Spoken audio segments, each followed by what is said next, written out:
Всем привет, меня зовут Элина Федорова. Сегодня, ребят, мы будем говорить о шопинге, о разумном потреблении и черной пятнице. Лично я не люблю ходить на шопинг, когда идет сезон распродаж, тем более, когда черная пятница, потому что это просто огромное скопление людей. Это очереди, это разбросанные вещи, это невозможность найти там свой размер, потому что тебе что-то понравится, оно размер L. Для меня это стрессовая ситуация, я очень сильно от этого устаю. И, конечно же, существует соблазн взять то, что мне совершенно не нужно. И я считаю, что все-таки мои нервы стоят гораздо дороже, чем та разница в деньгах за счет скидок. В последнее время я все чаще задумываюсь о разумном потреблении. И, конечно же, самый главный враг разумного потребления – это импульсивные покупки. Потому что часто в период распродаж, особенно когда черная пятница, люди склонны к тому, чтобы совершать спонтанные покупки. То есть те, которые мы совершенно не планировали и чаще всего вообще не хотели. Конечно же, когда человек видит, что цена на товар была такая-то, а сейчас она там на 30–50% дешевле, люди готовы хватать даже то, что им вообще никогда в жизни не понадобится. И, конечно же, это все продуманный ход. Маркетологи прекрасно знают человеческую психологию и умело этим пользуются. Кстати, в этом году Черная пятница будет 29 ноября, и в Америке для большинства людей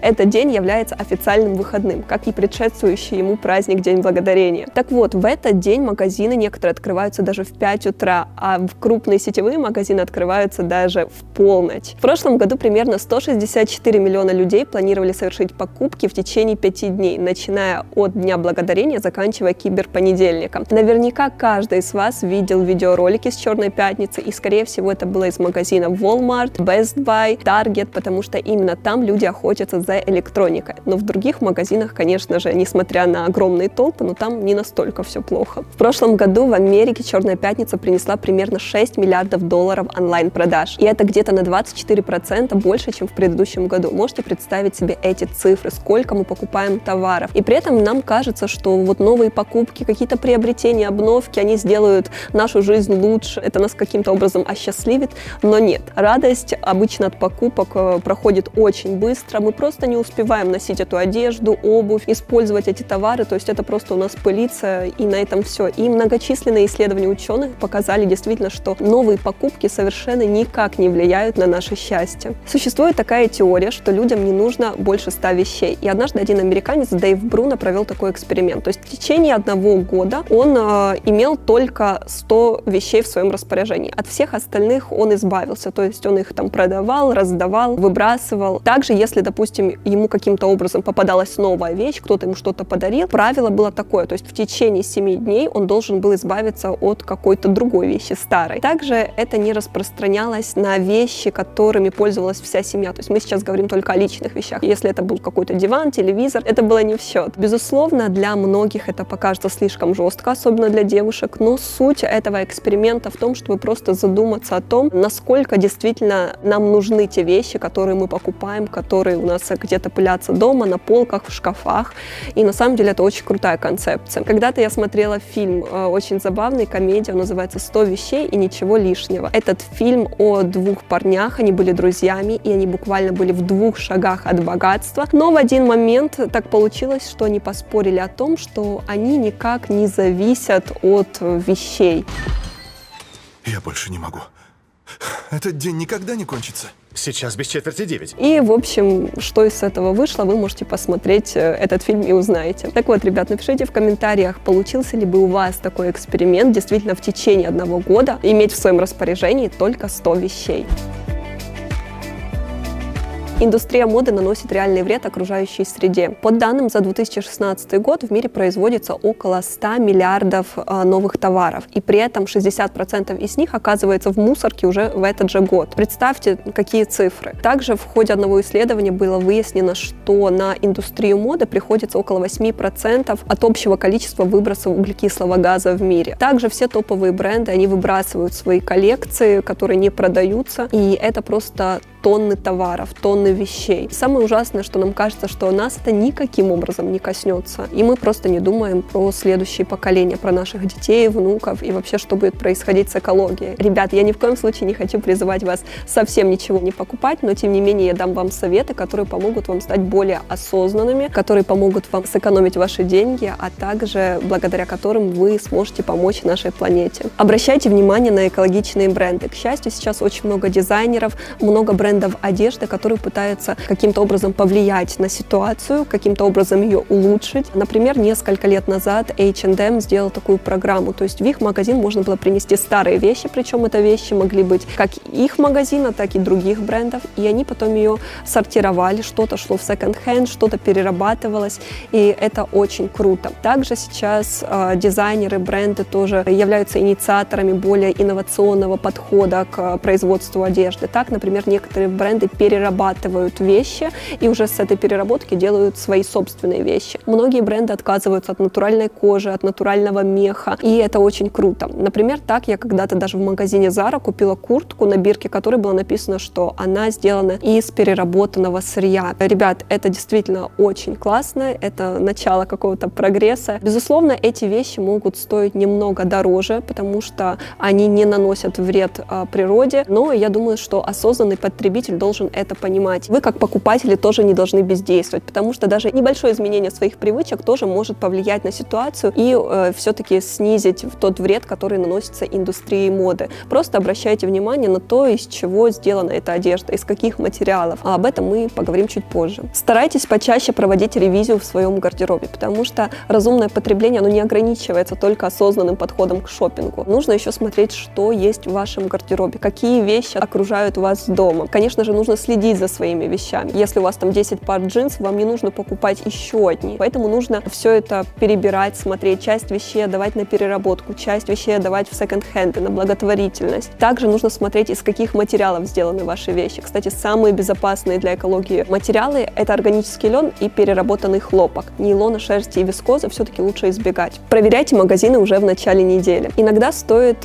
ходить по магазинам уже примерно во вторник, потому что цены на товары могут быть такие же, как и в Черную пятницу, а иногда даже меньше. Также в Америке существует такое понятие, как киберпонедельник. Это понедельник после Черной пятницы. Это онлайн-распродажа. Возможно, в Украине и в России это не столь популярно, как в Америке, но тем не менее, если вы будете заказывать какие-то товары через американские сайты, это может быть выгодно. Тоже зависит, какие товары вы будете покупать. В любом случае, для меня Черная пятница — это не покупка товаров, которые мне принесут сиюминутную радость. Для меня это поиск чего-то, что принесет мне пользу в долгосрочной перспективе. Например, я считаю, стоит посмотреть какие-то скидки в салонах красоты, возможно, на какие-то косметологические процедуры, на спа, на массажи. Другими словами, это вложение в себя, в свое здоровье. А, ребята, я знаю, что многие из нас склонны откладывать то, что действительно важно, что действительно может как-то изменить нашу жизнь, потому что мы слишком боимся перемен. Мы часто прокрастинируем, мы боимся выходить из зоны комфорта. А сейчас я прошу задуматься вас не о сегодняшнем дне, а о том, что будет через год, что будет через 5 лет, что будет через 10 лет. Вряд ли вы вспомните о платье, которое вы купили сегодня, вы о нем забудете уже завтра. А вот если вы вложитесь в себя, в свое развитие, в свое тело,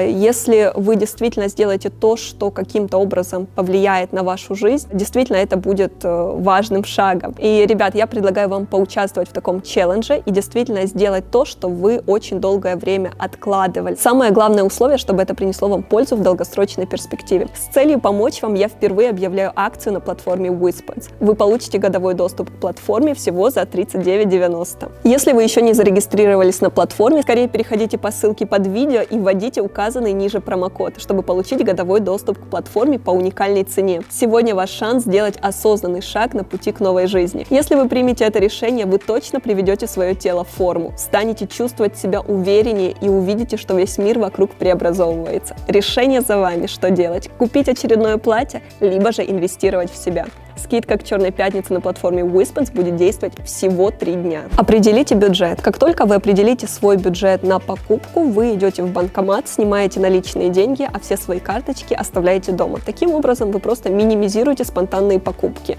Вы будете брать только то, что вы спланировали. На лишние покупки у вас просто не будет денег. Это очень классный лайфхак. Также я применяю тоже очень классный лайфхак. Я сначала меряю одежду, но не покупаю. То есть я жду следующего дня.